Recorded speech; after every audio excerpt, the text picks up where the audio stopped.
Good morning. We're taking a look at Hurricane Ian as it barrels closer and closer towards the west coast of Florida at this point in time. It is now a high-end Category 4 storm. Now it's boasting winds of 155 miles per hour. Now you may think, oh, that sounds really strong. Is that close to a Category 5? It is close to a Category 5 hurricane. It's just 2 miles per hour shy of reaching Category 5 status. Will it reach that before it makes landfall? I'm thinking that since it's still so very close to Florida that it will still just make landfall as a Category 4 storm. However, this is a high-end, very damaging storm nonetheless. And we're about, say, 55 miles away from that landfall, the outer edge of the eye of the storm, climbing closer towards right around the Port Charlotte area. Here's a view of where Naples is, which is just about 55 miles to the exact east of the eye of the storm right now. But the movement of the storm is north-northeast at about 9 miles per hour. So that projects it to make landfall between 1 and 2 p.m. this afternoon along parts of the west coast of Florida. Still thinking between, say,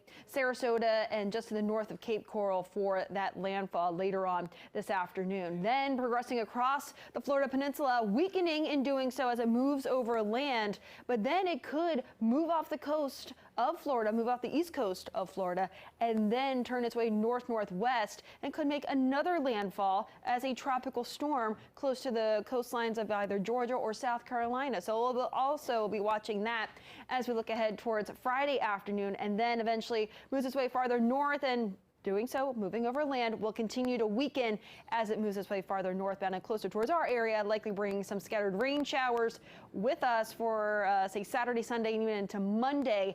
And we could see some heavy rain at that, but not nearly as much as what they're projected to get across parts of Florida. Hurricane Ian, in terms of the winds, a lot of wind associated with this storm, and just about 40 miles out from the center of the storm, we're talking hurricane force winds.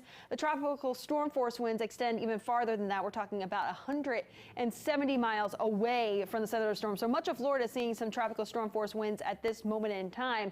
Not only that, storm surge, that is the main concern with this storm. Aside from the wind and the rainfall, the storm surge, especially just to the right of the center of the storm. So Cape Coral, with the wind streaming in on the south and west, that force of the storm trying to push much of that Gulf water inland. So that is also another major impact. And then we're also looking at the heavy rainfall. This is just over the next 48 hours. Notice from, say, the Tampa Bay area towards Orlando and even up towards Daytona Beach, that area of white, or the grayish white on your screen, that's about 10 to 15 inches of rainfall. So yes, this is right around, again, close to at least a Category 5 storm, but nonetheless, between a Category 4 and Category 5, still will be causing catastrophic damage to parts of Florida. Back here locally, it is quiet, it is clear, but it is cool. We're talking temperatures right around 40 in Manassas, 44 in Fredericksburg, 53 in D.C., and that radar is all clear, and it will remain mainly clear through the rest of the day today. In terms of the satellite, too, we'll be seeing just a mix of sun and clouds with high temperatures right around 70 later on this afternoon, right around 70 as we get towards tomorrow.